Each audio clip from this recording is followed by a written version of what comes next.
dagaal u dhexeeya ciidanka Jubbaland iyo kuwa dowladda federaalka Soomaaliya ayaa maanta mar kale dib uga qarxay magaalada Balad Xaawo ee gobolka Gedo waxaana lagu soo waramayaa in haatan la isku adeegsanayo hubka noocyadiisa kala duwan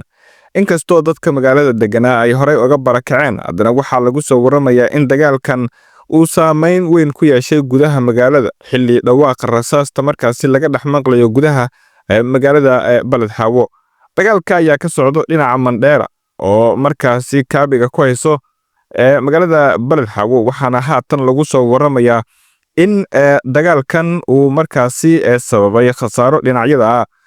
inkastoo wali faahfaahin dheeraada aan laga helin dagaalkan waxa uu daba socdaa dagaaladii ugu dambeeyay ee dhowrkii maalmood ee la soo dhaafay ka dhacay halkaasi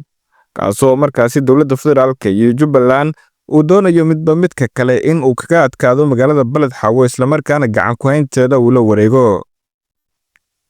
inkastoo isgaarsiinta magaalada Balad Xaawo ay hawada ka maqan tahay haddana faahfaahinada aynu helayno waxa markaasi ay sheegayaan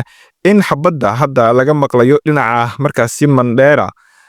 taasoo muujinayso in haatan markaasi magaalada la iskala baxay dadka deegaanka ayaa waxa ay markaasi muujinayaan cabsi xoogan oo soo food saartay maadaama dagaalka uu sii daba dheeraaday isla markaana aysan jirin cid ilaa hadda si rasmi ah markaasi looga adkaaday waxaana lagu soo waramayaa in dagaalkan hadda socdo uu markaasi u muuqdo mid ka weyn kii maalmihii la soo dhaafay ka socday magaalada Balad Xaawo waxaana lagu soo waramayaa in dhinacyada ay heleen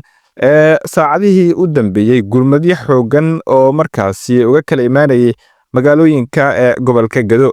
faahfaahin ay ku soo kordho dagaalkan ka socdo magaalada Balad Xaawo halkan ayaa si toos ah ugala socon doontaan saaxiibayaal